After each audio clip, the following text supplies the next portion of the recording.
What's up? Ghost Fictions is here, and we're back again.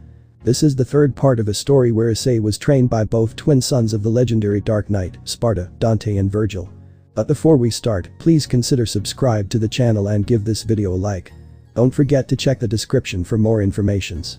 Now, let's get into part 3. Third person POV. Issei. Well, I didn't expect this. Issei was sitting in his bed, completely naked as he stared at the woman laying next to him who was none other than Ria's Gremory, one of the quote-unquote Onasamas from his school, and like him, she was axo naked. Many thoughts were going through the boy's mind. The main one was the confusion of how Ria's managed to not only get in his house without his parents even knowing, but getting both Issei and herself naked in the process. He should have been able to sense her presence, but he reckoned he couldn't cause he was too busy chatting with Drag in his subconscious.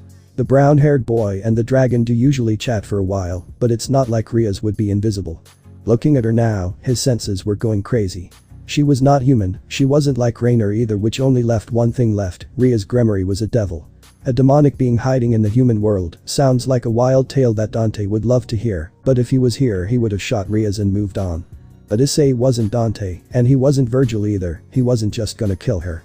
After all, she hasn't done anything to him, but that doesn't mean he's gonna be dropping his guard with her. Greg. So, what are you gonna do, partner? Issei. Best thing to do is see why she's here, and if she's gonna be a 3. Issei was cut off as Ria's let out a relatively cute yawn, slowly starting to wake up as she opened her blue eyes. She sat up and turned to him with a smile when she saw that he was watching her. However, she made a surprised face right after. The reason was quite simple. The boy known as the leader of the perverted trio was not looking at her with perverted eyes. Although he was still staring at her body openly, she could imagine that he was trying to turn something on. If Issei didn't get dragged through a portal and trained by 2 god-level demon beings, then he would take the time to visualize such an amazing body that seems to have been blessed by the god of Apai, although as much as he would like to and possibly show off to annoy Dante, now isn't the right time nor place for that. Ria's. Good morning. Issei smiled a little. Issei. Morning, how did you sleep? Ria's. Good. Ria's was confused, very confused right now because she felt nervous for some reason. She couldn't say why, but the person in front of her, this boy, looked unlike anything she'd seen at school. His aura screamed dangerous non-stop in her head. Issei. So, you mind telling me why you're in my bed? Ria's had no immediate response. Normally, she would joke about the situation or something. Well, she also expected him to act a bit different. It's known by everyone that he is the leader of the school's famous perverted trio. The 3 of them spy on the girls in the kendo club almost every day, and they are also seen running from the same girls, although they always get caught and get beaten up a lot in the process. However, as much as he was looking at her a bit, he wasn't showing the perverted glances she expected him to show. Though she noticed a few glances at her naked figure, he quickly lifted his head and looked into her eyes. His own eyes were a little narrowed, causing her to sweat a little. She didn't know what it was, but for some reason, she knew this boy was dangerous. Ria's. Well, I just came to make sure you weren't injured. Issei raised an eyebrow in confusion. Ria's. You. Don't remember last night? Issei. No, I do, but I'm curious on why would I be injured. Ria's gazed upon Issei's body, a small blush growing on her face, as she could see it better now that the sun was up. He was way different than the last time she saw him. He was well built, bearing a 6-pack which Ria's may or may not be secretly daydreaming right now. His arms were muscular, showing signs of dedication that would take months or maybe years to get, and that is what confused her. This wasn't the same skinny, perverted teenage boy that she observed from afar. Issei was something else entirely now. Like his whole life just took a 180, and he went from a 0 to a bloody hot model that would leave any girl gushing over. Ria's.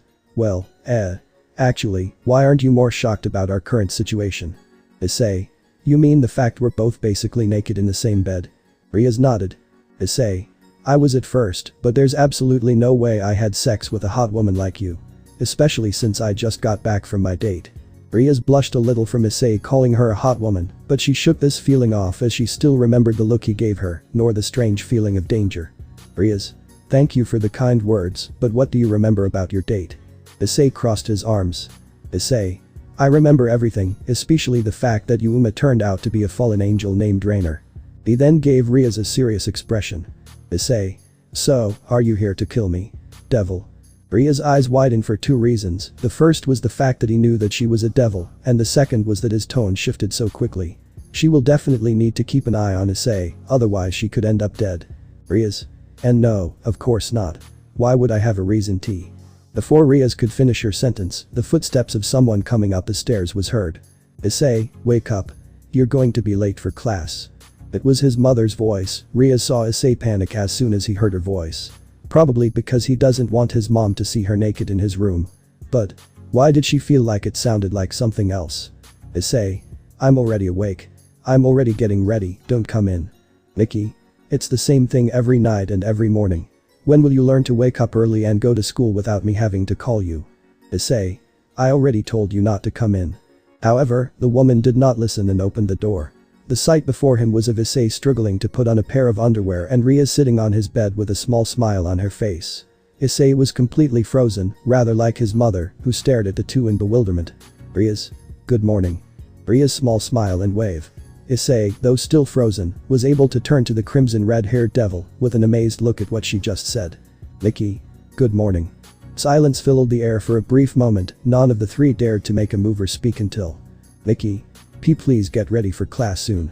She closed the door and the footsteps running down the stairs was heard by both of them. Nikki, my baby. Boru, what is it, honey? Is he jerking off while looking at a porno magazine again? Nikki, it's a naked foreign girl in his bed. Both naked. Boru, calm down. What happened? What did you see? Nikki, well, I just ran and didn't see anything. Riaz saw Issei facepalmed himself, shaking his head as he sighed. Riaz, your parents are lively, huh? Issei, yeah, although they're not gonna let this go for the next month. Riaz raised an eyebrow. Riaz, why's that? Issei, who now put some pants on, grabbed a chair which was at his little desk and sat down, looking into Riaz's blue eyes. Issei, let's just say, they didn't believe me when I said I had a date yesterday. So they're probably gonna think that you were my date. Greg. Like I said before, your parents are very weird. Issei silently grunted in agreement. Riaz raised her eyebrows. Why would his parents think that she was his date? Didn't he show them a picture of her? Did they seriously not believe their own son? Sure, Issei was an infamous pervert at Kuoh Academy, but Riaz could tell that he is an honest boy. Riaz. Why would they not believe him? Did they really need proof? Also me, his girlfriend. That. Riaz looked away, blushing a little at the thought of Issei and herself being a thing. Riaz. And no. I can't think like that right now. I'm Skip. The morning was beautiful with the sun shining brightly. Several people were walking down the street chatting and laughing happily. However, the focus is on the two people who started to draw the attention of all the students as soon as they were seen together. They were walking in complete silence. The sound of footsteps was heard clearly. Student 1. I am possible. Student 2.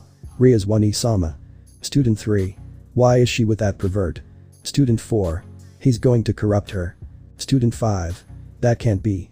Issei rolled his eyes as he walked next to Riaz. His fellow students were so occupied over the fact that he was walking next to the hottest girl in school that they don't even realize the brown-haired boy's sudden glow up. Like, seriously, don't they see that he was a little bit taller than her? Plus, he was more muscular than the last time they laid their eyes upon him. Riaz looked at Issei. Riaz, I'll send a messenger for you later. Issei nodded his head, causing the girl to smile as she began to walk away from him, waving. Riaz.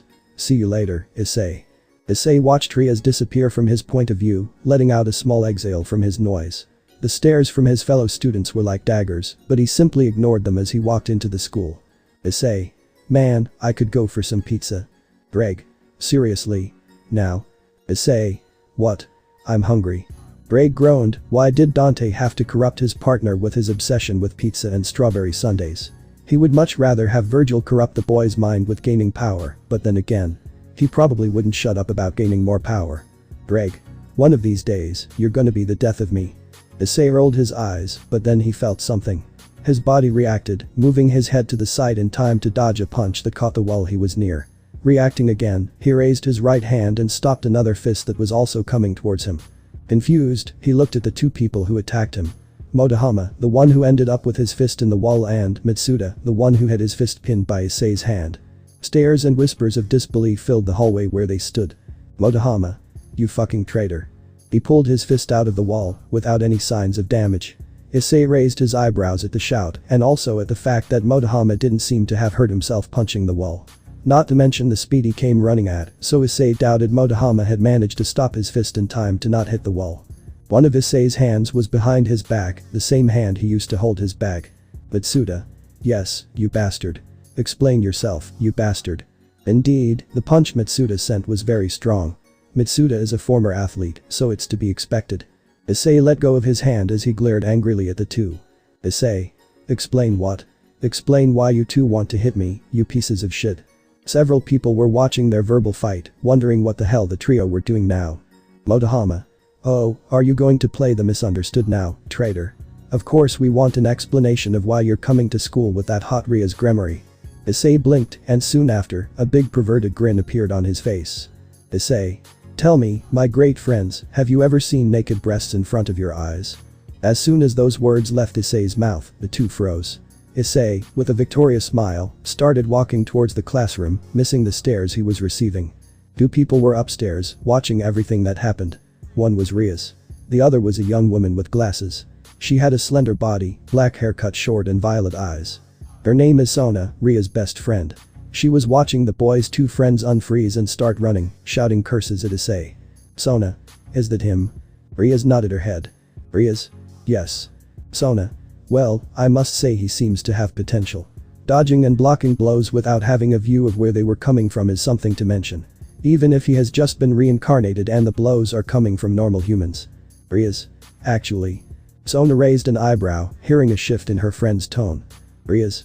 He isn't a devil, I didn't reincarnate him. Sona. Oh. Clarify for me. Ria's crossed her arms. Ria's? He survived his date with the fallen, the flyer never went off so I went to his house and lo and behold he was in his bed sleeping. Sona. He fended off a fallen angel, do you think he awakened his sacred gear? Ria's wanted to go with that, but while she can sense a sacred gear on him, a very powerful one at that. She figured that there was another reason, one that is responsible for that strange feeling she felt. Sona could tell by Ria's expression that she was confused as hell. Sona herself was finding it hard to believe too. She then adjusted her glasses. Sona. So, do you believe that he shall be a threat? Ria's. I don't know, I told him that I had no reason to harm him.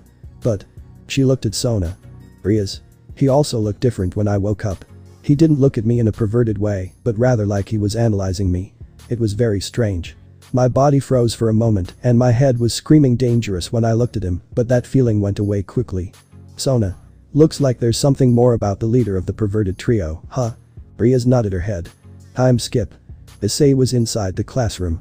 Currently, he was trying to pay attention to the lesson. However, paying attention to what the teacher was saying proved to be a real challenge for him. After all, he has several things on his mind to prioritize right now, instead of the useless math class.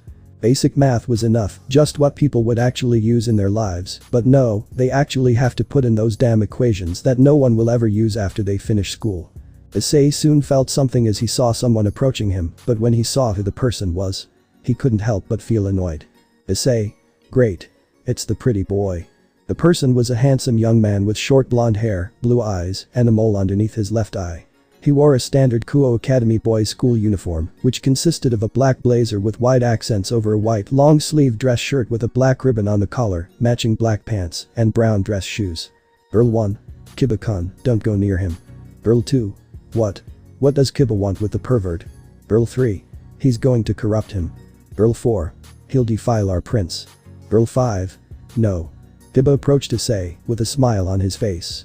The brown-haired boy on the other hand merely just deadpanned. Why was Kiba of all people coming toward him? Kiba. Excuse me, Hyoudou-kun. Ria's Gremory, the president of my club wants to talk to you. Issei. Ah, so he's the one Ria's mentioned. Greg. Seems like it, partner. Issei sighed as he stood up. Issei. Alright, let's go, pretty boy. Kiba. Oh, of course. Please follow me. Issei started to follow the blonde out of the classroom and down the hallway. As they were walking they made their way past a few classes while a couple of people, mainly girls, started to gossip. Issei wondered if these girls were right in the head, because the way he saw it, they certainly weren't. Especially the girls with the least weird costumes. Well, ignoring that, he followed Kiba and they ended up heading towards the back of the school. In this place, surrounded by trees, is the old school building. Apparently it was used a long time ago, but now it is abandoned and no one comes here anymore. He used to get goosebumps in this place, but now he doesn't feel anything. It is so creepy for people that it was listed as one of the 7 school mysteries. The appearance of the building is quite old-fashioned, the building all wooden, but he didn't see any broken windows. In fact, the place seemed to be well maintained. It's old, but it doesn't look that bad. Kiba. Butchu's here. Well, he did mention that Riaz was president of the club he participated in. They entered the old building, which is 2 stories, and went up to the 2nd floor. They kept walking, passing corridors that looked well cared for. Issei realized that everywhere they went there was not the slightest sign of dust. When one speaks of old places, one always thinks of insects, cobwebs and dust. However, until now, he had not seen any of that. Surely this place is not abandoned. He was a little surprised that he had come to these conclusions so quickly. While it might be common to think and notice such things, Issei was never the type of person to analyze things to the extreme in a casual manner. Eventually, they reached their destination. Kiba stopped in front of a particular room. Issei was a little surprised by the nameplate next to the door. Occult Research Club. Issei. So, this is where Riaz is? Kiba nodded his head. Kiba. Yes, but you is inside. Issei. Well, let's get in there. Kiba opened the door, and the two entered the room. Kiba closed the door behind them as Issei began to analyze his surroundings. There were strange words and symbols drawn from every corner. The floor, the walls, and the ceiling were covered in strange signs. But one, in particular, stood out from the rest. It was a large circle drawn in the middle of the room. Looking across, he noticed that there was someone sitting on one of the couches. He knew that girl. It was someone from the first year. Taoju Kaneko. Despite being a first year, she looks much younger, elementary school age, because of her childish face and small body. She is quite popular with certain types of boys. She is also popular with the girls, being considered a mascot because she is so cute. She was eating a yukin candy silently. She always has this apathetic expression. If he remembers correctly, everyone says she is quite cold. Kiba.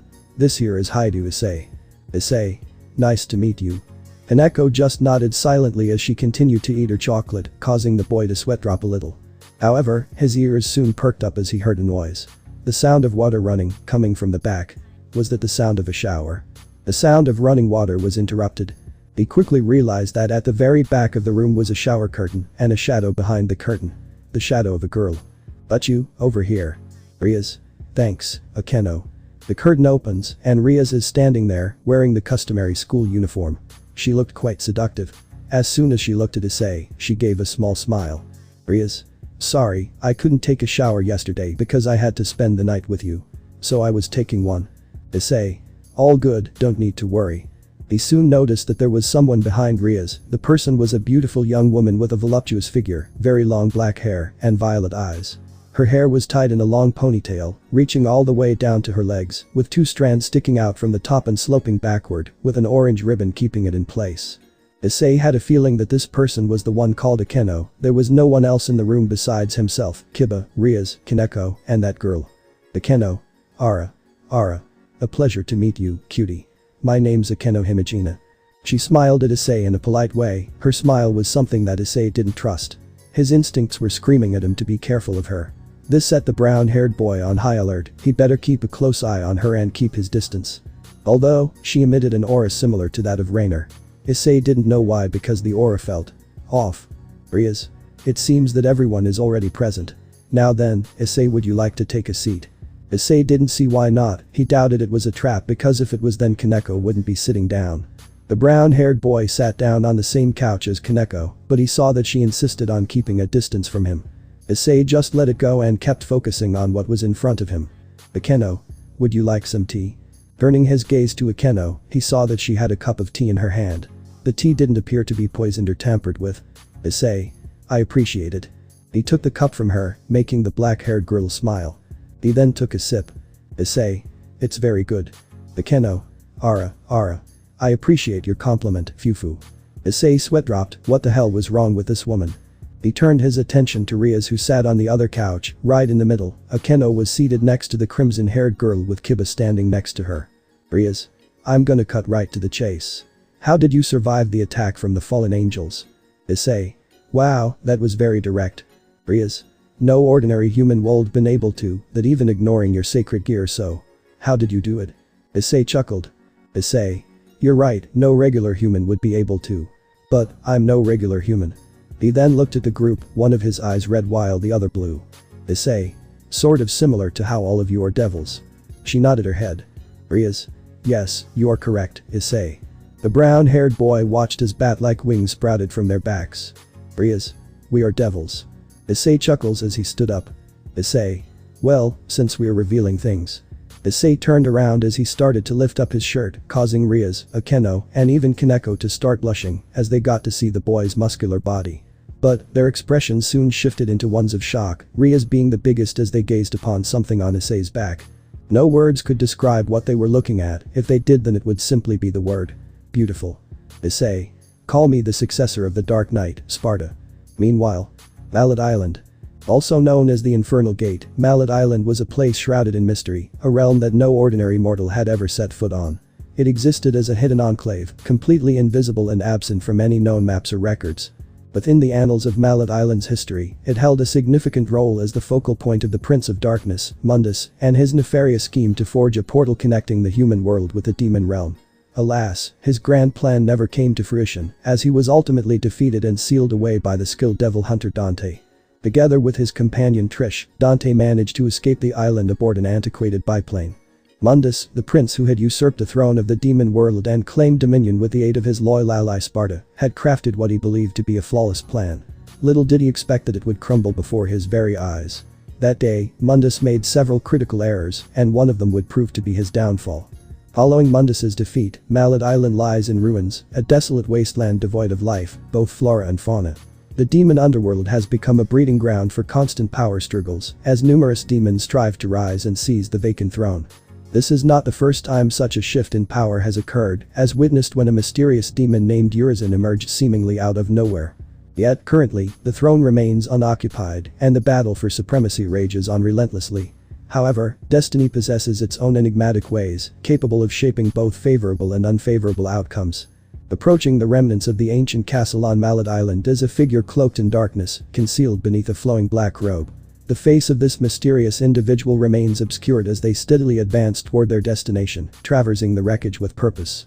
Soft growls emanate from the shadows, as demonic creatures such as Red Impusas, Green Impusas, Helkina, Riots, and even an Impusa's queen, materialize out of thin air, baring their fangs and snarling at the figure. Remarkably, the enigmatic being appears unperturbed by the presence of these malicious entities. Raising their hands slowly, the figure conjures red sparks that dance across their fingertips. Soon, the sparks transform into a crimson-red electricity that envelops their entire arm. As the figure's power intensifies, the clouds above darken, and gusts of wind howl through the island's remains, sweeping away anything unfortunate enough to be caught in their path. The demons, sensing an impending display of formidable power, cautiously retreat. A small orb of black and red energy emerges from the ground, ascending into the air amidst thunderous roars and raging lightning that illuminates the once darkened sky.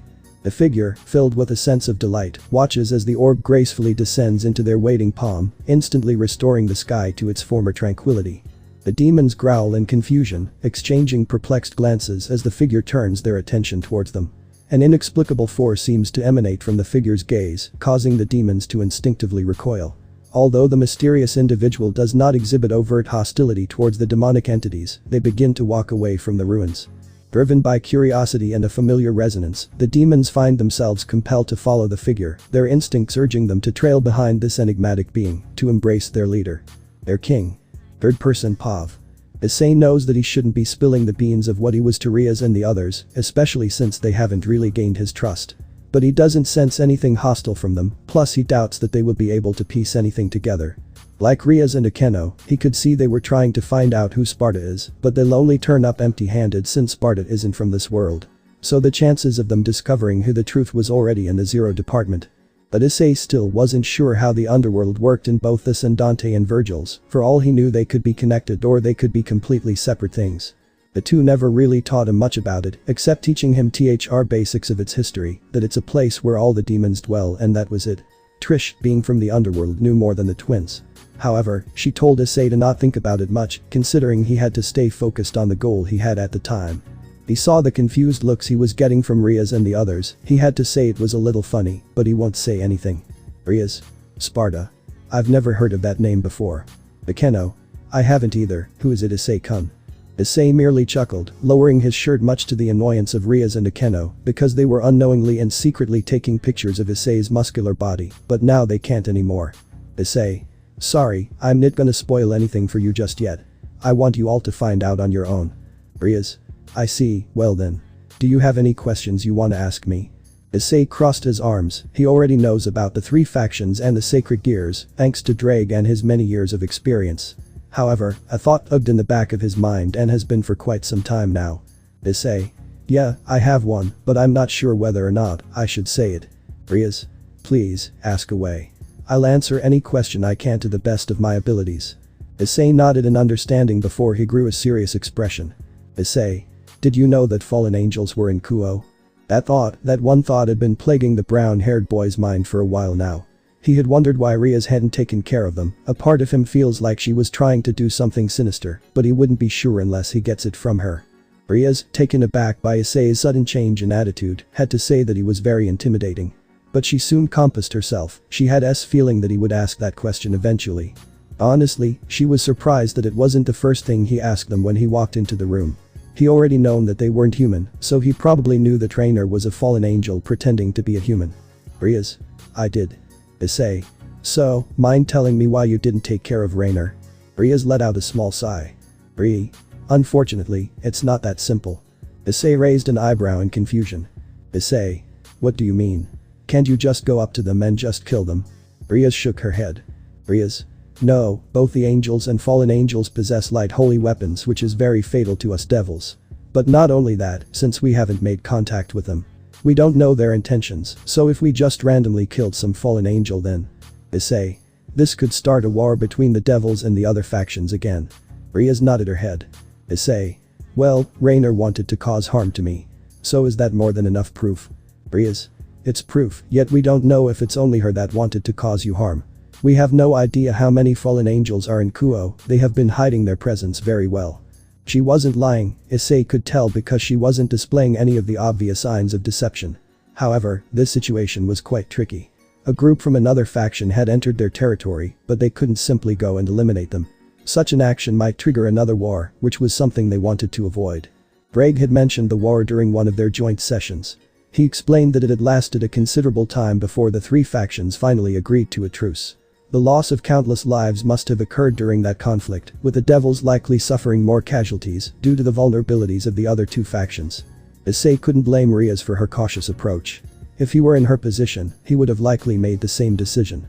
One couldn't just go and eliminate a group based on suspicion alone. Gathering information was necessary to prevent any potential disasters. However, Issei was well aware that none of the fallen angels in Kuoh were innocent. He knew they must have an alternative motive. He hadn't killed Rainer simply because she was attractive. After all, she was technically his date and he couldn't have known what she truly was.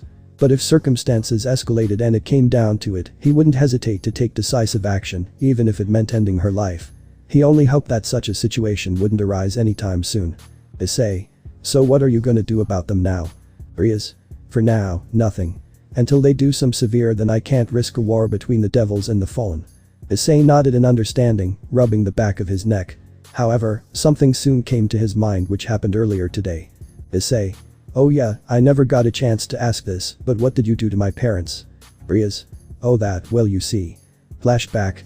At a dining table, 4 people were sitting at their respective places. 2 adults and 2 young people. The adults were Issei's parents, Mickey and Goru, and they had a nervous look on their faces as they looked at the two. Rias was just smiling while eating the food in front of her. Issei on the other hand was thinking deeply, trying to figure out how the hell was he gonna explain the situation to his parents.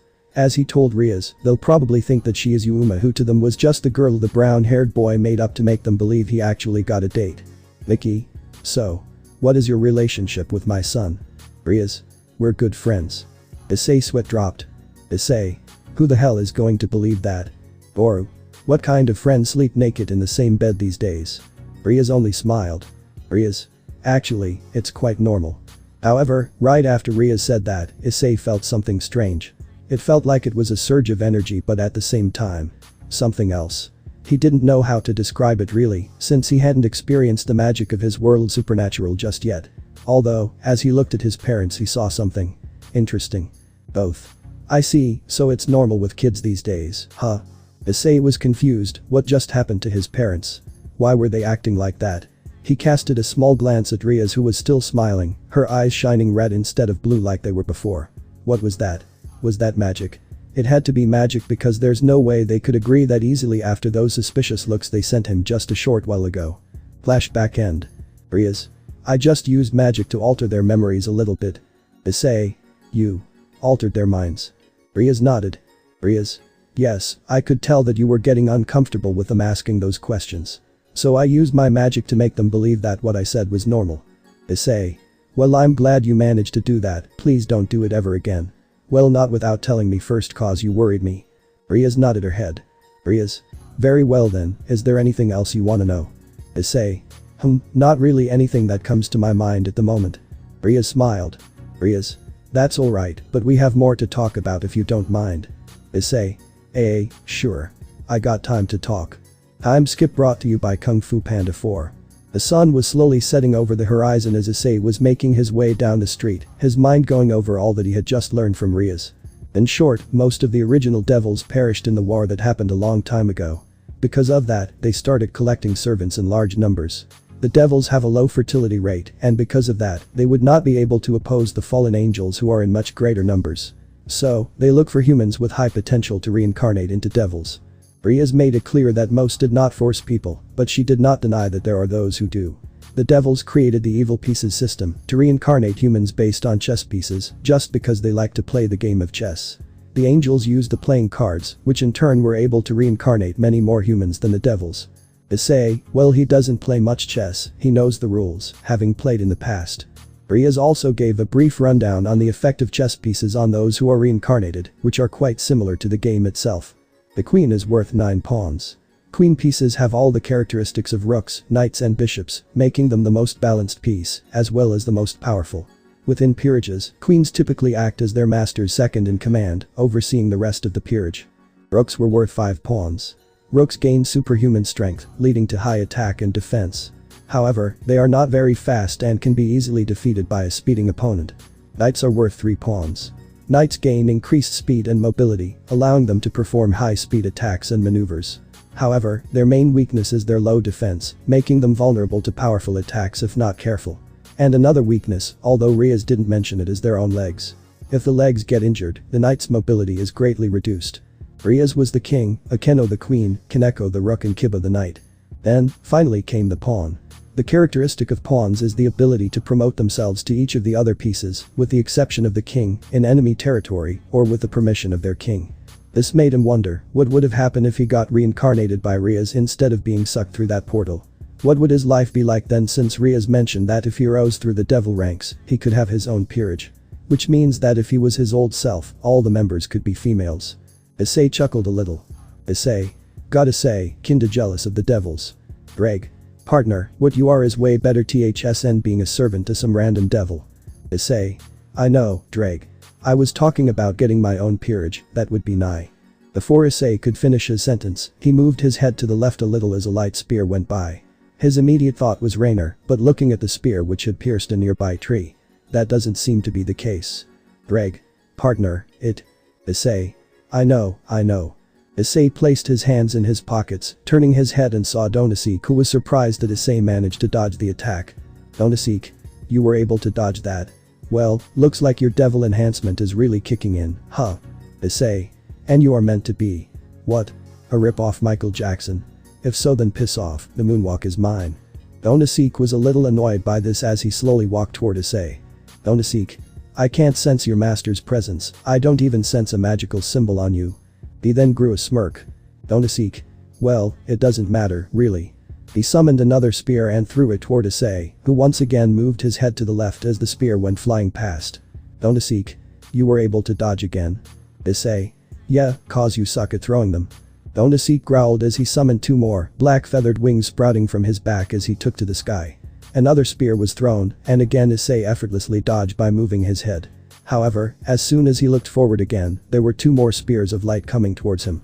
To resolve this issue, Issei decided to take a step backwards as the spears landed in front of him.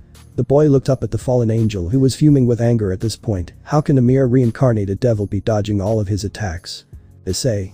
Seriously dude, how did you miss all that? Like, don't you use aim lab? It could definitely help with your blind aiming. Donasik gritted his teeth. Donasik.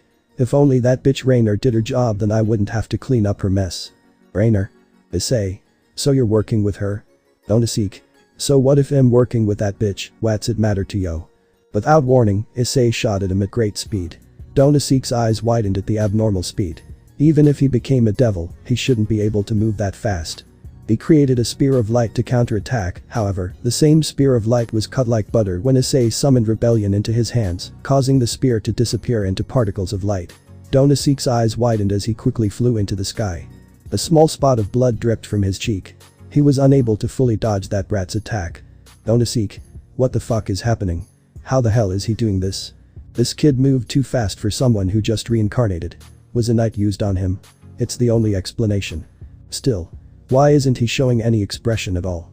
Ever since he spoke Rainer's name, it was as if that devil had turned into someone else. His face was not showing any kind of expression. It was empty. Donasik, you damn devil. You dare to make fun of me? I was trying to give you a quick death, but if that's the way you wanted, so be I. However, Donasik soon felt something up against his face as his gaze moved to the left, and he saw Issei next to him, in the air pointing a gun at his head.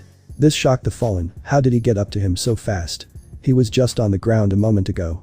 So many thoughts were going through his mind right now, so many questions as sweat started to run down his face. But none of it mattered as Issei looked at Donasik. Issei. Let me tell you a little secret, my Michael Jackson cosplay friend. He grew a small smirk, one of his eyes glowing blue and the other red. Issei. Jackpot. Third person POV. Issei. Jackpot. As Issei said those words, he pulled the trigger and Donasik, the fallen angel's deceased body, collapsed to the ground with a little thud.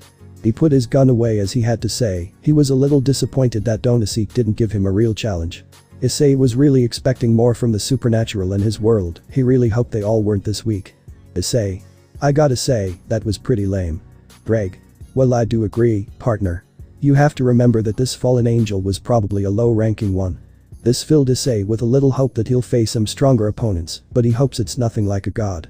He may have Dante and Vergil's power, and they were basically godly level beings, but at Issei's current level, there is no way he stands a chance. He will need to train more and master Drake's power too, but that just means that there will be more fun and more power to obtain. A small smirk grew on Issei's face. Issei. Good. Issei proceeded to comb back his hair, which got a little messed up during the one-sided match with Donasik. Issei. Ah, there we go. Greg. You're weird. The brown-haired boy's right eye twitched a little from the dragon's words. Issei. What did you just say, you oversized iguana? Greg. Hey. Who you calling iguana? Issei. Obviously you, dumbest motherfucker. Greg growled at Issei. He knew that the boy was only messing with him, but sometimes he hated the fact that he got Dante's personality. Greg. I hate you. Issei. Yeah.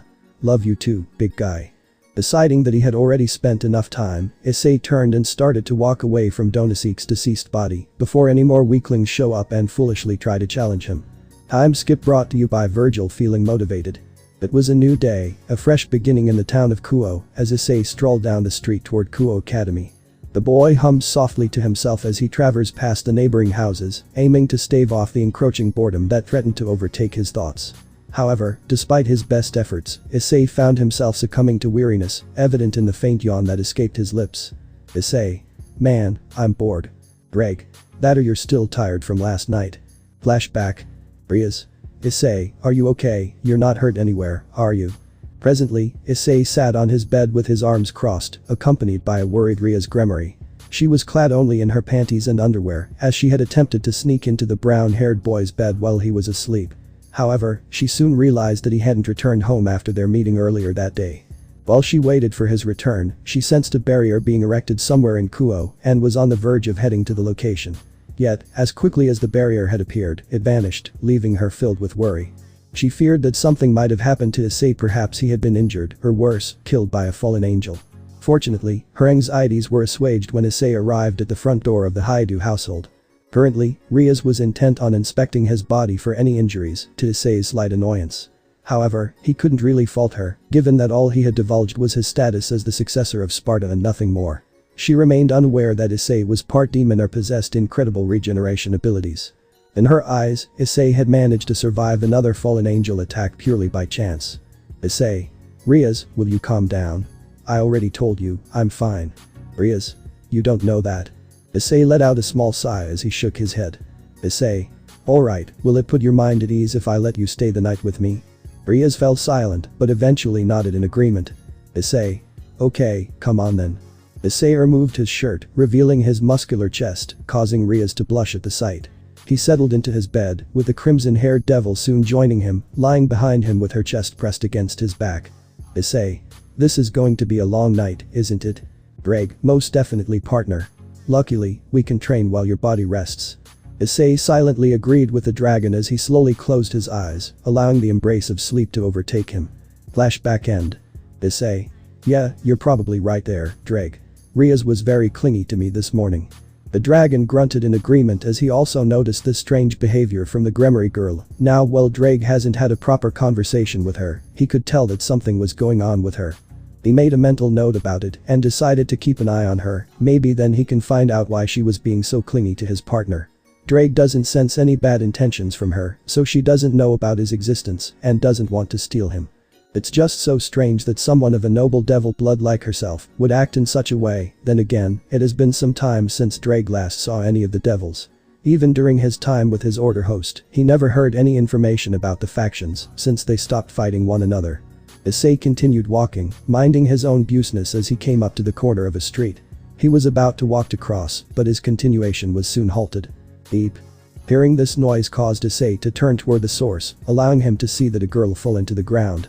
Issei. Oof, that's gotta suck. Issei walked over to the girl and looked down at her. Issei. Hey, you okay? Girl. Why yes, I'm alright. I just tripped is all. Issei held his hand out, which the girl took, and he helped her to her feet. At that moment, her veil came flying off her due to the wind. This allowed the brown-haired boy to get a better look of her appearance. He saw that she was a pretty young girl with green eyes and long blonde hair. Her hair flowed all the way down to her back, with split bangs over her forehead and a single strand sticking out from the top and sloping backward. Issei. She looks pretty cute. Greg. Partner, focus will ya? Issei. Yeah. I am, Scully. Issei soon cleared his throat as he looked at the girl. Issei. Forgive my rudeness, but you don't seem to be from around here. Girl. Why yes, I recently transferred here and I seem to have gotten lost. Issei chuckled. Issei. Oh, trust me. You'll get used to this place soon enough, it's pretty small. He soon noticed the girl's stuff on the ground and began to pick them up. Issei. What brings you to the town of Kuoh? Girl. Oh, I'm supposed to head to the church that's in this town. Issei raised an eyebrow at her words, the town's church. Issei remembered being forced to go there when he was young, but that was years ago, and at some point the place became run down and abandoned due to neglect. Issei. The old church. Isn't that place meant to be abandoned? Girl. Oh, is it? I was ordered to go there. Issei grew silent. This was very strange. Why would this girl be assigned to a church that hasn't been in business for many years? Unless people are trying to repair it, which he highly doubts, then something was going on. Issei. Okay, now that's weird. Greg. Agreed, partner. Why would someone assign her to a church that has been abandoned for years unless? Issei didn't need Drake to finish his sentence, as he knew this could mean only one thing: trouble, supernatural trouble, if he had to take a guess. The question lingered, something that didn't make any sense to Issei. Why her? Why her of all people, and for what purpose? There had to be a reason for her being assigned to the old Kuoh church, and whatever it was, Issei was determined to find out. Issei. I see, well then maybe I can assist you.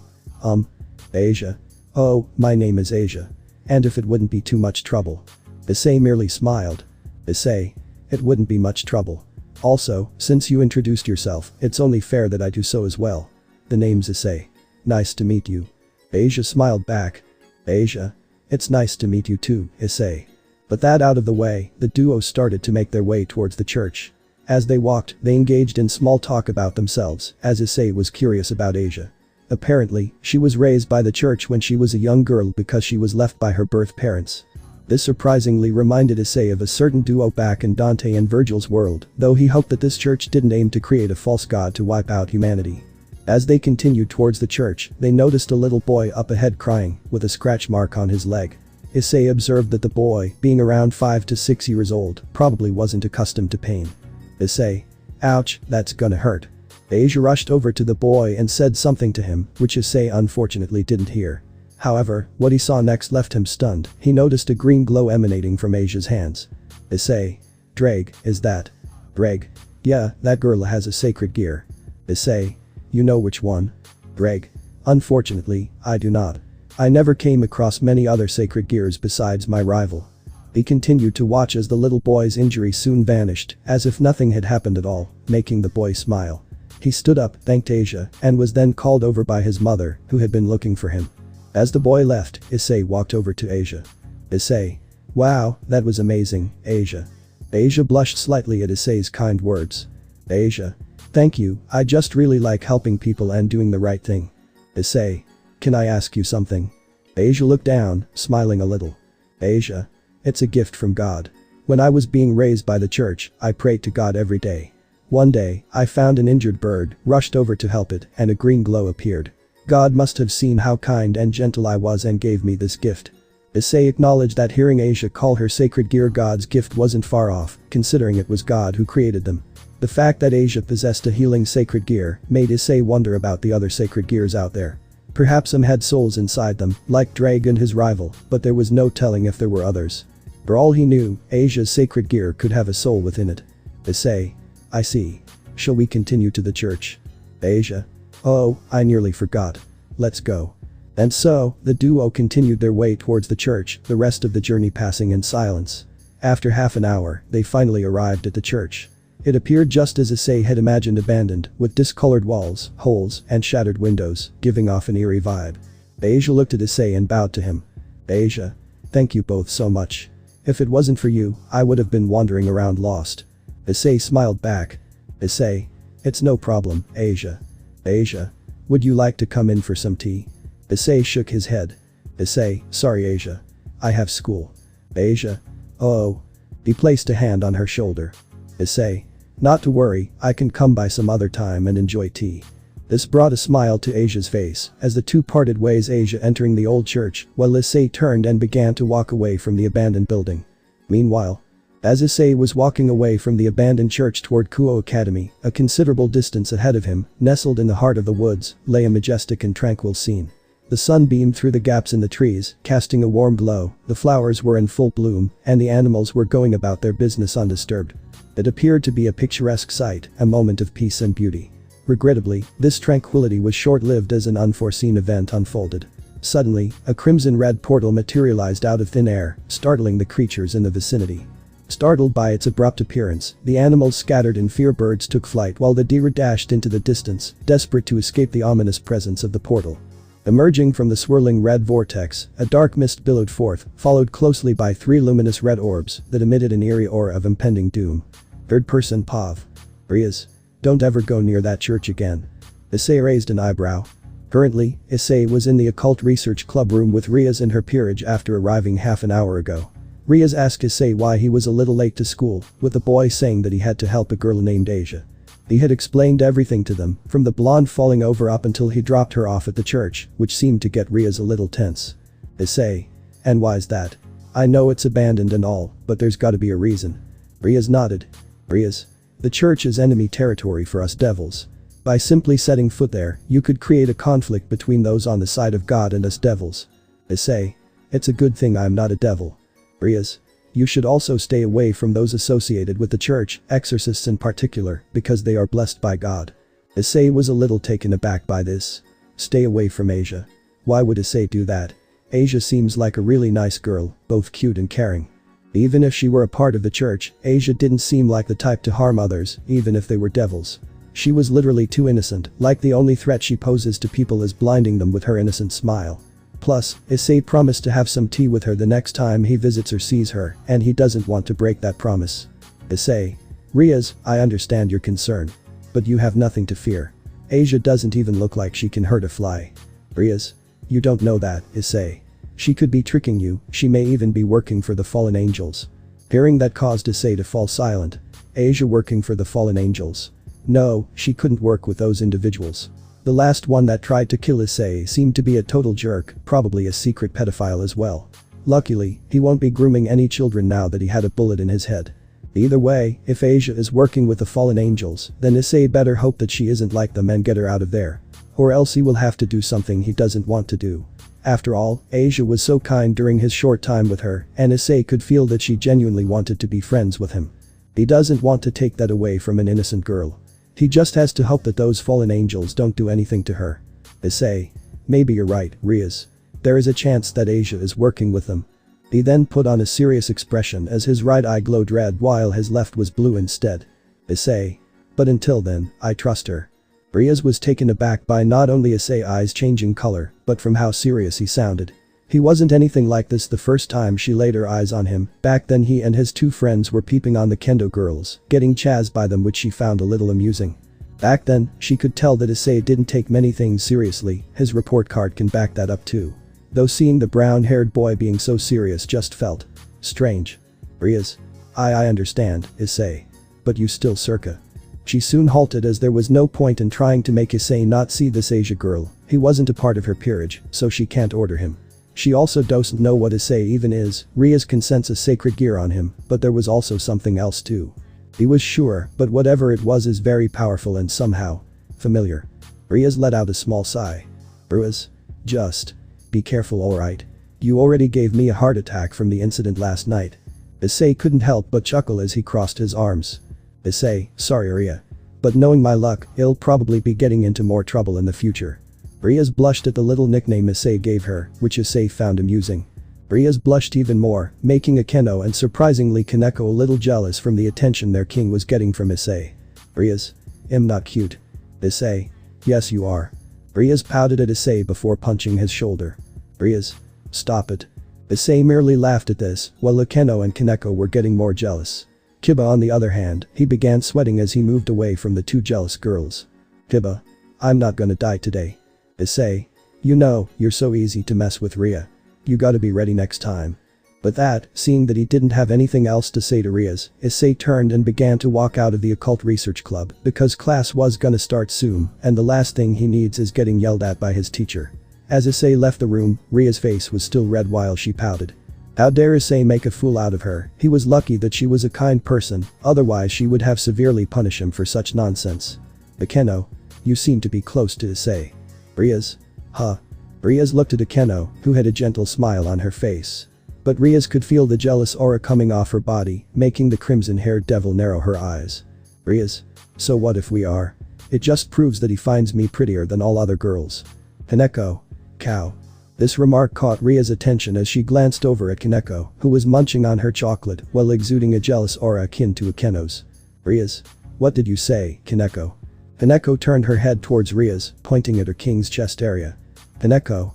Cow. She then gestured towards Akeno. Kaneko. Double cow. This caused both Riaz and Akeno's eyes to twitch at the white-haired girl's words, each beginning to emit a bit of their aura as they locked gazes with each other. On the other hand, Kiba, who had remained silent, couldn't help but back away from the trio of incensed females. Despite being a devil, he prayed to survive their altercation. Kiba. Issei, the next time I see you, I'm gonna stab you. Meanwhile. Issei. At you. Greg. Bless you, partner. Issei wiped his nose. Issei. Thanks, but I think someone was talking about me. Greg. Maybe it's your mother, she may be hoping you don't get into trouble. Issei shrugged. Issei. Probably, but who cares? Let's go and eat. Issei placed his hands in his pockets and headed to the cafeteria, ignoring the stares from other students. Mostly females gazed at the brown-haired boy with a mix of shock, awe and anger. Some found it hard to believe how different Issei looked from the last time they saw him. He was almost unrecognizable. As Issei settled down at a table, taking out his lunch, which unsurprisingly was pizza, he opened the box, grabbed a slice, and began to eat. Issei. Ah, nothing beats pizza. Greg sighed. Greg. You really have a problem. Issei just rolled his eyes, continuing to eat amidst the lingering stares from the other students. As he finished his first slice, he reached for another when. Issei. Issei. He turned to see his friends, Mitsuda and Motohama. Issei. Oh, hey guys. It's been a while since we caught up. Mitsuda. Issei, what's with the new look? Did you get a haircut? Issei sweat dropped. It was the second or third person asking about his haircut. Issei. Something like that. Motohama adjusted his glasses. Motohama. Alright, now that's settled, how about checking out some eye candies? We found new spots that could fulfill all our dreams. The mention made all the females in the room shoot death glares. However, they observed Issei yawning wearily as he picked up his pizza slice. Issei. Nah, you guys go ahead. I'm not feeling it today. This declaration shocked everyone in the cafeteria. They couldn't believe Issei's response. Never had they imagined hearing such words from Issei, the leader of the perverted trio. Mitsuda. What? Issei, what are you saying? Are you feeling alright? Issei.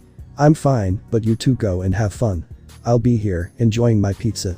With that, he took a bite out of his slice, leaving his friend surprised, but opting to leave him be for the moment. As Issei watched his friends depart, he was approached by two girls giving him hostile glares. The first was Cadis, a beautiful pink-haired girl with brown eyes. Beside her stood her friend, Murayama, a brown-haired girl with eyes almost golden like Kaneko's. Cadis. Well, that was an unexpected response from the breast beast. Are we not good enough for you now, Hyoudou? Issei raised an eyebrow, continuing to eat his pizza. When had he ever been dubbed a breast beast? He couldn't recall being called that, perhaps Cadis coined the term due to his preference for women with larger breasts. Issei. Firstly, I never said that. Secondly, is it really that surprising? Murayama. A little, coming from you of all people. You do realize that, right? Issei shrugged. Issei. Even I have those days. It doesn't mean both of you aren't good enough. In fact, both of you are very beautiful, if I may say so myself. Both girls blushed, their cheeks turning a little red at the comment he made about them. As they tried to calm themselves down, Issei continued to eat his pizza, while also taking out something from his backpack. Since Cadis and Murayama were the closest to Issei, they could see him take out a brown gold embroidered book with a large V insignia on the cover. Cadis. Issei. Issei. Issei opened the book and started to read it while he ate his pizza. Cadis. What is that book? Issei. Something from someone called William Blake or whatever, has a few poems in it that I like. The two were even more shocked, they never expected Issei to be the type to read anything except his poor magazines. Just who was he? Murayama. Prove it, say one of the poems. Issei looked at her with a raised eyebrow. Issei. You sure? You may not be able to handle it. Murayama crossed her arms. Murayama. Humph, please. As if your reading will do something bad to us. Issei rolled his eyes, he had warned them, and now they had to face the consequences. He cleared his throat. Issei. To see a world in a grain of sand. And a heaven in a wild flower. Hold infinity in the palm of your hand. And eternity in an hour. As soon as Issei had finished, he heard a thud noise, and looked to see both Cadis and Murayama on the ground. Their faces were bright red, blood dripping from their noses. For some reason, the way Issei spoke made the two feel strange, as if the brown-haired boy was a professional author, and they were his fans. That's how it felt to them, and now Issei stared at them with a deadpan expression. Issei. Told them so. Time skip brought to you by Bury the Light. Issei let out a small yawn, he was currently walking down the street of Kuoh and making his way toward his home. School had just ended around 5 to 10 minutes ago, and Issei wasted no time in leaving the area. Sure, he could have stayed and chat with Riaz and her peerage. But he wanted to get home so he can grab some pizza that was stashed in the fridge. His parents weren't coming home until later tonight, the last thing he wants them to see is a bunch of pizza boxes in their fridge. So Issei needs to get home and finish them before his mom's finds them, if she does then he was gonna get a earful. Issei. Man, I was seriously about to fall asleep during those classes. Greg. I'm still trying to wrap my brain around what the fuck I saw back there. Issei couldn't help but let out a small annoyed groan, remembering the bullshit that he had to experience in class. Issei. I'm with you there, Drake. I'm with you there. Flashback. Issei was in his classroom, sitting the back and merely staring out the window. Doing so made him feel like he was in some kind of anime, like is that really how they do it? Anyways, he wasn't paying much attention to what the teacher was saying, because most of the things they learn is complete bullshit. As example of this is. Teacher. Now then class, can anyone tell me the answer to this? The teacher pointed at the board. Silence filled the class as they started at the board with a mixture of both shock and horror, they couldn't and didn't know how to respond to this. Issei silently groaned. Issei. The fuck is that bullshit? Greg. I think my ick just dropped. Flashback end. Greg. I'm still not sure how that happened. Issei shrugged as he kept walking, minding his business, until he soon felt his phone vibrate in his pants. He took it out and silently hoped it wasn't his mother, cause if it is then he was screwed. He cleared his throat and answered it. Issei. Yellow. Riaz, phone. Issei. Issei raised an eyebrow, how did Riaz get his phone number? Issei. Riaz. Not that I'm glad to hear from you but. How did you get my phone number? Riaz, phone. Your mom gave me it. Issei facepalmed himself. Issei. Of course she did, of course. Anyways, you need something. Riaz, phone. Yeah, we got word of a stray devil. I thought this was a good chance to show you what my peerage can do. This gained Issei's attention, a stray devil. It had been a while since he killed one of them. But then again, he has only been able to kill one since he returned to his world. He would have gone and killed some more, but Issei felt too lazy to bother with something so weak. But since Riaz was actively asking him to come with her, this can be a good chance to show her what he can do as well. A small smile grew on Issei's face. Issei. Sure thing, where is it at? Riaz, phone. It's in an abandoned warehouse, east side of Kuoh. Issei nodded his head. Issei. Okay, I'll meet you there. If I don't kill it first. With that, Issei hanged up the phone and started to do some stretches. Issei. So Drake, shall we take the bike or the Yamato? Silence. Issei. Drake. Silence. Issei. Earth to Drake. Hello. Silence. Issei crossed his arms. Did Drake fall asleep again? He swears this god-killing dragon was more like a lazy reptile. Issei. Well, since you probably sleeping. I'll just take the bye. Just then, Issei froze in place as he looked down at the ground in silence. The wind blew through his hair as a light sigh escaped from the boy's mouth. He slowly looked up, and when he did, his eyes had shifted from their regular brown color to a light blue color. Issei apologizes, Issei. But I need to let off some steam, so this one is mine. And so, Issei held his hand out and summoned the Yamato before he unsheathed it and used the blade to slice open a portal right in front of him. Issei, it's time to show these devils a glimpse of power. With that, Issei made his way through the portal, which closed the moment the brown-haired boy entered it. However, unknown to him, he was being watched by someone, or rather something demonic. Third-person POV. Night. Nighttime had descended upon the town of Kuoh, the sun having dipped below the horizon some time ago. In its place, the moon illuminated the darkness of the night, with the occasional star dotting the vast open black expanse. The residents of Kuoh were nestled in their homes, tucked away in their cozy beds, as their minds drifted from the mortal plane into the world of their imagination, where they could be anything they desired. Perched atop a hill on the east side of Kuoh, there stood a relatively large abandoned house. The windows were shattered, the wood appeared ancient with holes throughout the structure, and the plant life surrounding it seemed eager to engulf it in vines and grass. The wind rustled through the leaves of the trees, producing a gentle yet eerie whistle-like noise that echoed around the deserted building. Suddenly, a blue portal materialized in front of the abandoned house, causing a small shockwave. The vortex roared for a few seconds before Issei Hyoudou emerged from it. Yet, he didn't seem like himself. His facial expression seemed to be more stoic and serious, like he seemed to be annoyed at something, and his eyes, which were once chocolate brown, were now glowing with a blue hue. It seemed like Issei wasn't himself. Like he wasn't in control of his own body. After stepping onto the ground, the portal behind Issei closed up and left the boy, who slowly looked up at the structure before him. Issei, so this is where this Riaz Gremory told Issei to meet. He turned his head to the left, then to the right as he attempted to locate Riaz and her peerage, but unfortunately it seemed that they haven't arrived yet.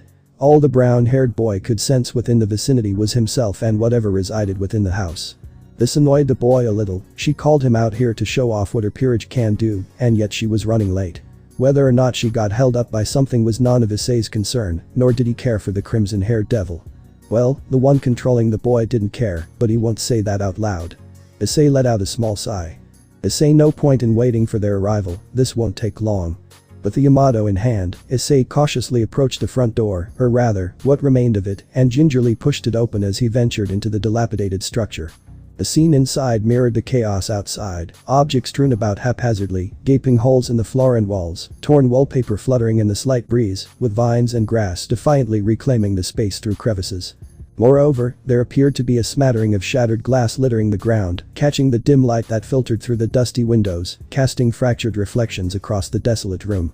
Issei merely walked forward, the sound of his footsteps and the creaking of the floorboards echoed throughout the entire building. After a minute, he soon came to a stop as he turned his head in the direction of what appeared to be a massive gathering of shadows. Issei, your pathetic excuse for hiding isn't going to work, reveal yourself. My, what is this delicious scent I smell? It's breathtaking. From the darkness emerged a young woman with a voluptuous figure, long black hair, gray eyes, and unfortunately, she didn't appear to be wearing any clothes. While she exuded unrivaled beauty, Issei's right eye twitched at the mere sight of her. Issei, how repulsive. Do you have no shame? The stray devil giggled at the brown-haired boy. Oh, what's wrong, cutie? Are you getting distracted? Issei didn't say anything, all he did was glare at the woman as his blue eyes illuminated the darkness. The stray devil could sense the power emanating from the boy in front of her. He was unlike any other devil she had ever encountered. She wondered if he was part of any of the prominent devil family's peerage. However, she doubted this theory, since she couldn't sense any devil pieces from him. Besides, she didn't believe that any of those chess pieces could transform this boy into a devil. His level of power was unreal, and she knew she had to be cautious around him. He seemed a little dangerous. Come now, cutie. Don't tell me you aren't at least a little turned on by the sight of these big, luscious breasts of mine. She then began to play with her own breasts as Issei let out a small sigh of disappointment, shaking his head. Issei, this was a waste of my time. Not only are you a weakling, but you also have no shame. Weakling? That word caused the stray devil's eye to twitch ever so slightly as she stopped her provocative gesture, her expression turning serious and hateful. What did you just say? Issei, I said you're a weakling. The low growl escaped from the devil's throat as the entire building started to shake. You bastard. This caught Issei's attention, and he raised an eyebrow. Issei, Issei watched as the stray devil began to rise into the air. At first, he thought she was using her wings to intimidate him. However, as she emerged from the darkness, the top part of her was a beautiful woman, while the bottom part almost reminded him of the demons back in his world. I will devour you whole. A pair of yellow magic circles appeared on the stray's nipples before two beams fired from them. Unfazed, Issei moved his head slightly, dodging the acid-like attacks that struck the wall behind him, causing it to melt slowly. The stray devil looked down at Issei and laughed maniacally. Visor. How do you like me now, pretty boy? Tell me, what do you think of my power? Visor's power. Issei power. Visor perked up at Issei's cold words, the way he uttered them sent a shiver down her spine. Before she could react, Issei vanished from her view, widening her eyes. Visor roared in pain as she saw her monstrous limbs slashed off, blood erupting from the wounds and covering the ground as Issei reappeared. Visor growled. Visor. Why you, fucking cubic? Issei, be silent. As soon as he spoke those words, Visor immediately stopped talking, not daring to utter a word, not even a whimper from the pain of having her two front arms sliced off. Visor silently gulped as Issei slowly approached her, each step echoing throughout the air as the stray devil forced herself down until her more humanoid-like body was face to face with Issei. He stared into her eyes, terrifying her even more as she saw nothing. There wasn't anything at all, no emotions behind those glowing blue eyes. Visor wasn't sure what she could do to survive the situation. One wrong move, and it would be total death. It was now clear that she had lost the fight before she even met the brown-haired boy. There had to be something she could do to get out of this. Visor. Please spare me. I'll do anything you want. Issei didn't say anything at first, all he did was stare into Visor's soul with his cold, emotionless eyes. He gave off an aura that was also crushing to the stray devil. She was using all of her strength just to keep herself from fainting on the spot. Just what was this boy? How could someone so young have such a powerful aura? It rivaled even that of the four great devil kings. Actually, no, it was more powerful than any supernatural being. The fact that she hadn't fainted yet was proof that she isn't strong. It was proof that the boy before her was being even slightly kind to her. There is no doubt that she would have died immediately upon gazing upon this boy, and yet she still lives. Issei slowly raised the unsheathed Yamato, pointing the tip of the blade under Visor's neck as the stray devil started to sweat immensely. Issei pathetic, I expected more, but it looks like I misjudged. Visor didn't say anything as she remained silent from the harsh words. They brought back some unpleasant memories for her. Those words reminded her of her previous master, which terrified her to her core. Normally, stray devils are a result of killing their masters for selfish desires like gaining power, status, or for simple fun. But Visor was different, she didn't kill her master for any of that. She only killed him because she had no other choice, she had to defend herself from him. At first, she was very happy to serve him because he seemed like a nice and caring man. Oh, how foolish she was back then, how naively she fell for his words, and she paid the price for such foolishness. He tortured her. He experimented on her. He starved her. That man didn't love her, he only saw her as nothing more than a mere tool that he could throw away whenever he pleased. The moment she managed to kill him, it felt like the happiest day of her entire life. She was finally free from that man's grasp. But it didn't matter, she was going to die here in this old house. This was where her life shall end, the final chapter of her story. She watched as Issei slowly raised his blade up, her eyes shutting in fear as the boy swung his blade down upon her. However, Visor didn't feel anything, she wasn't dead, and she could still feel her body. What happened? Why was she still alive? Visor. Huh? She slowly opened her eyes and saw the boy standing a few feet away from her as one of his eyes had changed from glowing blue to crimson red. Visor noticed that he seemed to be arguing with himself, seeing him look from left to right and show off his red and blue eye. Visor. What the? Why didn't he kill me?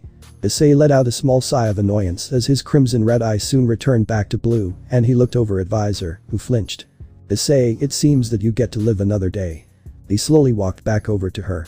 Issei, however, remaining here is a foolish option because another devil in her peerage shall arrive soon. Visor's eyes widened. Visor. Why you're letting me live?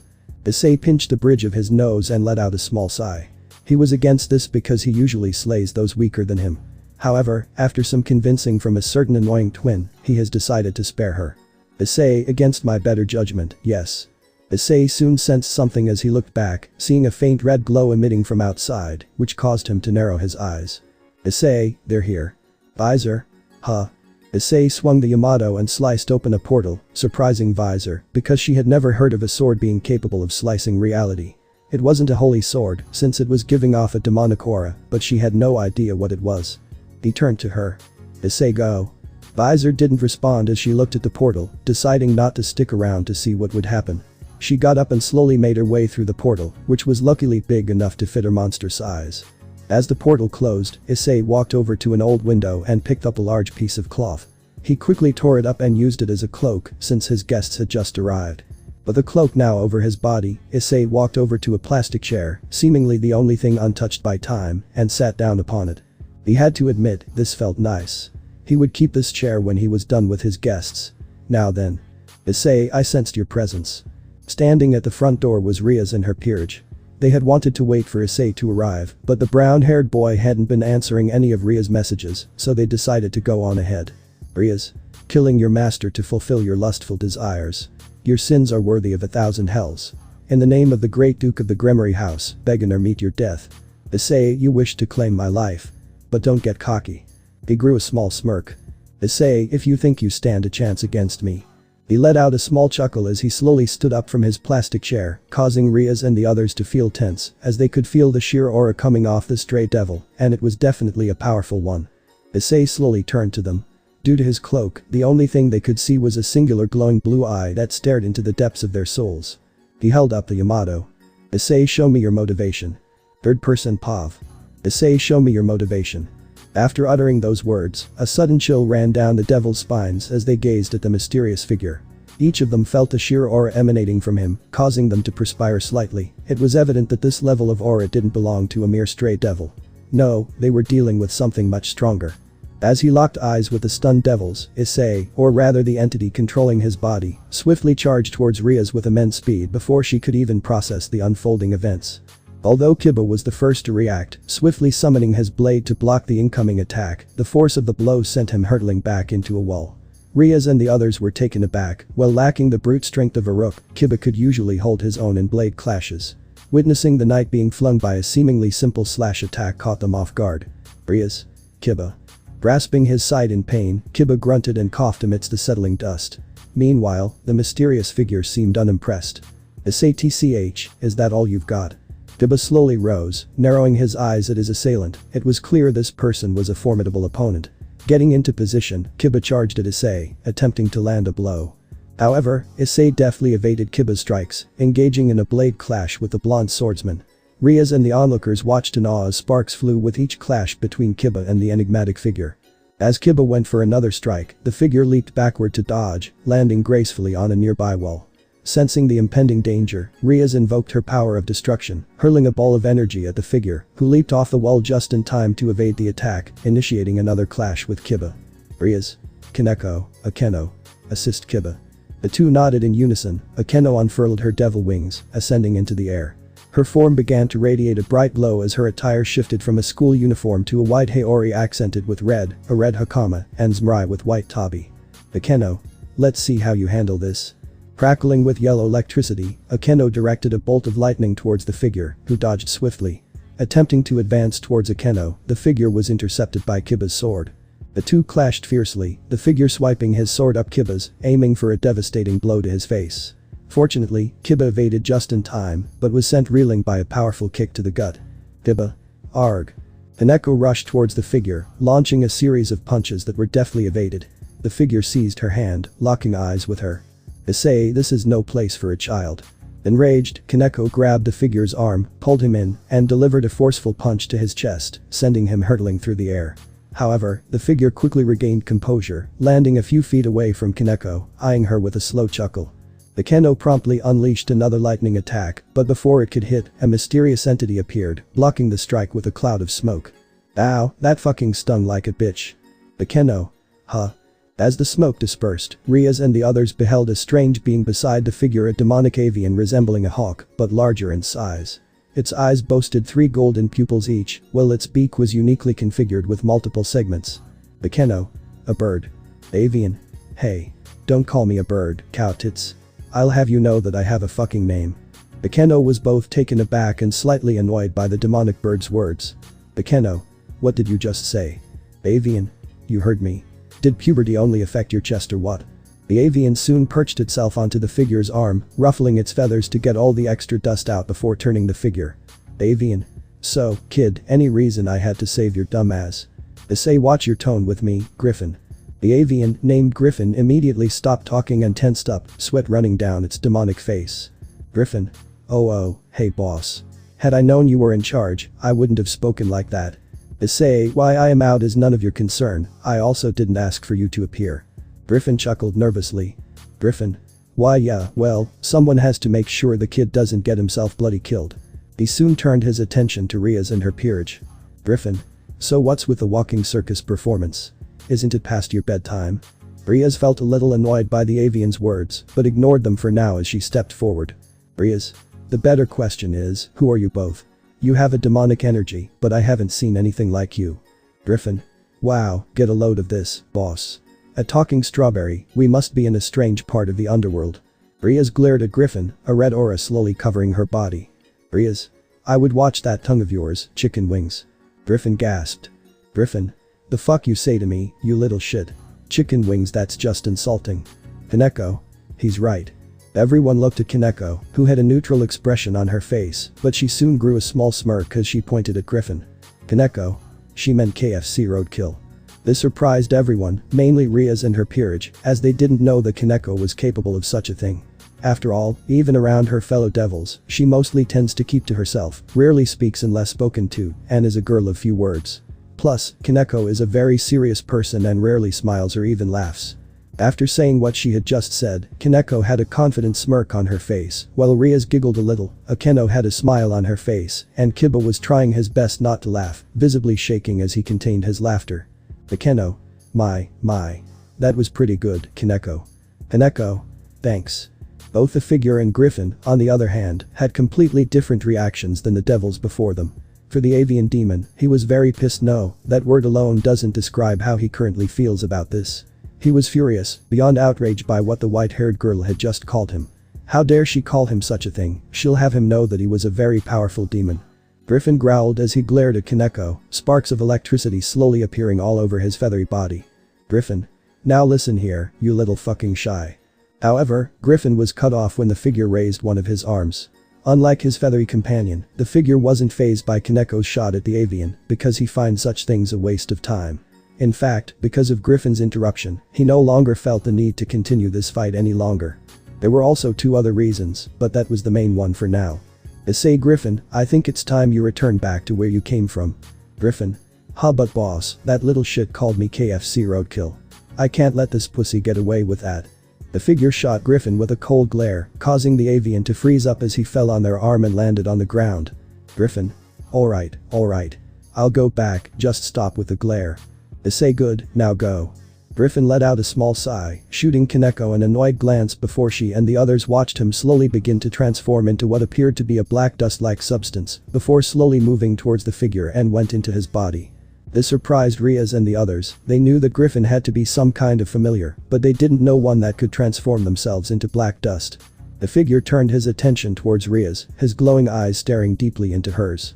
Issei, due to that little interruption, I no longer need to fight you or your peerage. Riaz. Huh, what do you mean? Issei, you shall know in time, Riaz Gremory. He narrowed his eyes. Issei, but know this, while I cannot kill you, I do not want you getting in our way. Riaz. Huh. Where do you think you're going? You haven't answered my question. Who are you? The figure didn't say anything as he turned around, drawing his sword, and proceeded to slash the air in front of him, creating a portal. Riaz was taken aback by this as she wondered if the sword was the figure's sacred gear, but she didn't get a chance to ask as the figure walked through the portal, which closed soon after. Riaz stared at the spot where the portal once was, both annoyed that she allowed him to escape, but also intrigued because she could tell that whoever that figure was, he is definitely someone she'll have to be wary of in the future. She turned her attention to her peerage. Riaz. Is everyone okay? Akeno smiled. Akeno. I'm alright, President. Haneko nodded her head as Kiba grunted a little, holding his side. Kiba. Besides the possibility of a broken rib or two, I'm perfectly fine. Riaz sighed and looked at Akeno. Riaz. Akeno, see if you can patch Kiba up. Kiba immediately lost all his color as he slowly turned his head towards Akeno, who smiled at the blonde-haired boy. But this was no ordinary smile, it held a dark secret behind it. Akeno. Ara. Come here, pretty boy. Kiba let out a manly scream of terror, or at least he believed he did because it was 100% a girly one. Riaz. Well, he's gonna need therapy. Meanwhile in another part of Kuoh. The Kuoh Park, the same place where the fallen angel, Rainer, attempted to end Issei's life, appeared serene. The gentle rays of the moonlight illuminated the darkness, while the whispers of a cool breeze blew through the leaves of the nearby trees, adding to the tranquil ambience. Yes, despite being bare in the park still holds a wonderful level of beauty that not many can find within Kuoh. Sure, there were other ice places in Kuoh such as the mall, the aquarium, and some other things as well. But the park just had that feeling to it. Like, it was just one of those places that a person would enjoy going to during either the daytime or the nighttime. However, all good things must come to an end eventually because just as things were getting good, all of a sudden another crimson-red portal materialized out of thin air, causing a huge gust of wind to fill the park, nearly uprooting a few smaller trees from the ground. As the portal held its position, nothing happened for a solid couple of seconds, but then two figures tumbled out of the swirling red vortex, which promptly closed upon their landing. The first figure slowly rose, groaning as they placed a hand on both their head and stomach. "Buo, remind me not to eat before we travel through a portal." The second figure soon stood up and looked at the first. "Quit complaining, at least we're here." Figure 1. "And how do you know that? For all we know, you could have sent us somewhere else entirely." The second figure sighed, shaking their head as they stood up and dusted themselves off. The first figure joined them, surveying the park surroundings. Figure 1. "Well, at least it's not someone's house." They glanced at the second figure. Figure 1. "Can you sense him?" The second nodded. Figure 2. "Yeah, he's here. It may have been years since I last saw him, but I know a familiar feeling when I sense it, and it's all over this place." Figure 1. "You think we can take him? He's gotta be weakened, right?" The second figure shook their head. Figure 2. "No, even in a weakened state, he is still a threat to both this and our world. But to think he would come here rather than try to invade ours." Figure 1. "Well, what if he didn't come here of his own free will?" The second figure raised an eyebrow. Figure 2. "You do know how insane that sounds, right?" The first chuckled. Figure 1. "Yeah, but we're all about that kind of thing." Figure 2. "Yeah, you've got a point there. But first, I think we should go and pay someone a little visit." The first nodded with an amused smile. Figure 1. "Yeah, it's been a minute since we last saw the kid. Can you at least track him?" The second nodded. Figure 2. "Yeah, he is actually much closer than you can believe." Figure 1. "Well, what are we waiting for? Let's go and see Issei." And so, the two figures set off in a random direction. Stepping out from the shadows, it was revealed that the two figures were none other than Lady and Trish, the two most baddest women that Dante knew. Third person Pav. Beep beep beep beep beep. The sound of Issei's alarm clock reverberated throughout his bedroom, causing the boy to stir in annoyance as he raised one of his hands and turned off the device. With that task completed, he returned his hand to the bed and attempted to resume sleeping. After a few minutes of complete silence, Issei's eyes suddenly flew open.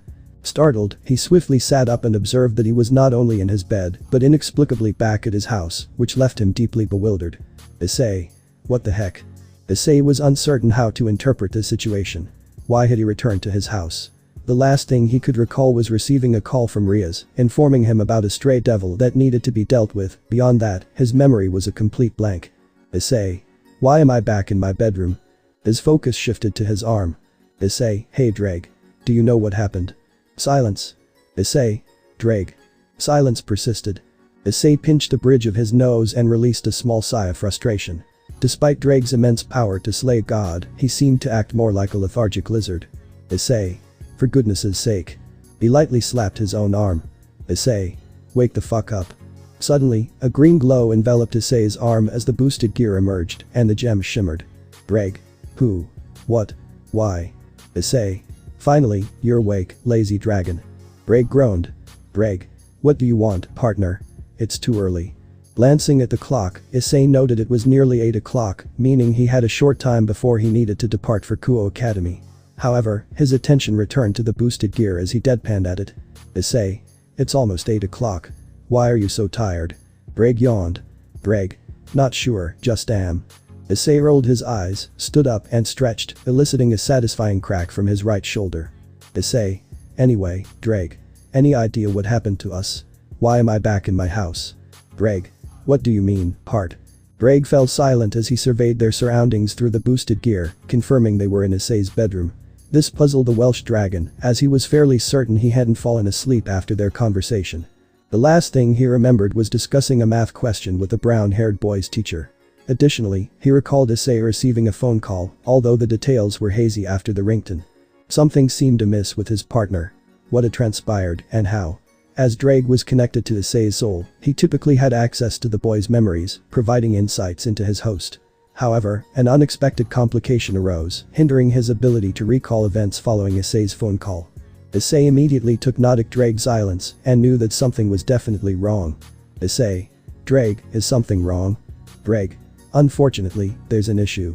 I can't seem to access your memories. This revelation surprised Issei, who had hoped Drake could shed light on the situation. Perhaps seeking answers from Riaz would provide clarity, especially since he needed to apologize for missing their prior engagement. He let out a small sigh. Issei. The day just started and already it's going bad. Greg. Indeed, partner. What do you think we should do about our current situation? Issei fell silent for a minute or two, walking over to his bedroom door before grabbing the doorknob and opening it. Issei. For now, we play it cool and see what we can gather. Greg. What about Gremory? Issei scratched the back of his head. Issei. I'll see what I can come up with, but do you think you can try and figure out what happened to us? Greg grunted a little. Greg. I'll try, partner. But there is no guarantee that I'll be able to dig up anything useful. Issei. Well, you know what they say. Something is better than nothing. Greg. Indeed. With that, Issei soon stood in front of the bathroom door and opened it, going inside before closing the door behind him. Since Dante and Vergil were gone, Issei was gonna have to figure all this out on his own. Getting help from Trish, Lady, or even Deadweight wasn't gonna be much of an option either since they were in their world. Sure, he could use the Yamato to try and cut through the dimensions, but there was no guarantee that one would lead to Dante and Vergil's world. After all, it took them both giving up their power and life to allow Issei to even get back to his own world. The last thing he wanted was to get stuck in another random world. For now, he'll see what Drake can dog up before he decides to make any rash decisions on what to do next. Though he can't help but wonder if whatever happened to him has to do with a random plastic chair that was in his bedroom. He wasn't gonna bring it up, for some damn reason there was a perfectly good plastic chair in his bedroom which Issei had noticed when he left but didn't bring it up with Drake. Issei wasn't sure where it came from, but he got a very strange feeling from it. Like, it used this aura that one would feel when they come across a boss room in a video game. But it probably was just his imagination, after all it's a chair. It's not like it has its own boss music or anything, just a regular plastic chair and nothing more than that. After having his shower, Issei dried himself off before going back to his bedroom and got dressed for school. With that done, he made his way downstairs to the kitchen and fully expected to see his parents waiting for him. However, when he got down there he couldn't see them anywhere, which confused him. Issei. Okay. This is weird. Greg. Indeed, partner. Where are your parents? Issei crossed his arms thoughtfully. Issei. I'm not sure. Dad doesn't start work until 9 and mom doesn't have anything planned today. The brown-haired boy soon caught a glimpse of something and turned his attention to the table, where he saw two things waiting for him. The first was a plate with a few pieces of cooked bacon, a couple of sausages, some scrambled eggs, and even a glass of water. The second item that Issei noticed was a note placed directly to the right of the plate. Issei. A note. Issei walked over to the table, picked up the note, and began to read it. Hey son. You're probably wondering why we aren't there right now. Well, your mother and I are going to be traveling overseas for a while, because I apparently have been given a task by my boss. You'll have everything you need, and we'll send you money every fortnight so you don't have to worry. Just remember to keep up with your studies and don't get into trouble. Sincerely, your father. After reading the note, Issei was filled with mixed emotions. He felt relieved that his parents wouldn't be caught in any supernatural events, but he also found it suspicious, since his father was usually average at work. There was a chance that there was nothing to worry about. As far as Issei knew, only Riaz, her peerage, and the fallen angels knew about his connection to the supernatural. Issei reasoned that Rainer wouldn't let any harm come to his parents, not because of their encounter, but because she knew Issei was not someone to trifle with. Issei. Well, it looks like we now know why my parents aren't here. Greg. Indeed, partner. Though I find this very strange. Issei nodded in agreement. Issei. Yeah, I do as well. But there's not much we can do about it now that they're already gone. Greg. True. Issei sat down in his chair, picked up his knife and fork, and started to eat his breakfast. The food was still warm, indicating that his parents must have left not too long ago for the airport. As he ate, Issei pondered where his parents might be heading, likely to another country. If necessary, he could call them or use the Yamato to check on them, but for now, Issei chose to trust that they were alright. Greg. So, partner, what do we have planned for today? Issei ate a piece of bacon. Issei. First, gotta do some training because if I don't, then I swear Vergil will appear and kick my ass. Greg chuckled. Greg. I'm glad that Vergil and I got along, he was a better influence than his younger sibling. Issei. Hey, Dante wasn't so bad. He taught me quite a lot of things, actually. Greg deadpanned through the sacred gear. Greg. He corrupted you into eating nothing but pizza and strawberry sundaes, he also made you pay for them all. Issei rolled his eyes. Issei. It wasn't that bad. Greg. Not bad. He made you pay up over $2.7 million. I'm still surprised that we were able to get the money. Issei flinched, not from the shouting but from the number. He almost forgot that it was around that much for all the pizza and strawberry sundaes. Truthfully, Issei wished that he could forget the painful experience, but thanks to Drake, it looks like that won't be happening anytime soon. Issei. Yeah. Thanks for reminding me about that. Greg merely let out a small sigh. Meanwhile. Dark. Dead. Barren. In this place, the sky was covered in dark clouds as thunder roared and lightning raged across the sky. The ground was dead, the trees were gone, all the water was vanished, and there was no sign of any life at all. What was worse is that the sun was blocked and seemed stuck in an eternal solar eclipse. Standing atop the dark mountain, looking over the dead landscape, was a shadowy figure. This figure was some sort of demon, but its appearance was unknown because it was cloaked in darkness. However, some features like the four-like wings, four curved horns, and long hair down to its shoulders could be discerned. For so long I have waited patiently for this chance. This world of mine is dying, but I still rule it. There are those who try to stop me, to kill me, to erase me from existence. The figure then looked at its claw. I am the strongest, the most powerful one to have ever existed. The figure soon heard a noise and turned to see a demon approaching. This demon stood over 7 feet tall, appearing reptilian in nature with sharp claws and teeth. The unique aspect was that this demon had 2 heads on the same body. As Mundus arrived in that world, the demon bowed its 2 heads to the figure. Head 1. Yes, my king. That failure of a prince arrived without any issues. The second head growled at the first one. Head 2. I was gonna tell him that. The first head growled back. Head 1. You were too slow. That's why I'm in charge. This angered the second head. Head 2. Oh yeah, says who? Head 1. Says me. I'm older, therefore I'm in charge. This only angered the second head as it proceeded to bite the first one's neck, causing it to fight back against the second head. The pointless bickering annoyed the figure, who decided to end it. Enough. This sudden shout caused the demon to freeze in place, then lower itself to the ground and bow to the figure. Both heads were sweating immensely, feeling the sheer aura emanating from the figure. Both heads. Forgive us, master. We did not mean to anger you. The figure narrowed his eyes at the demon.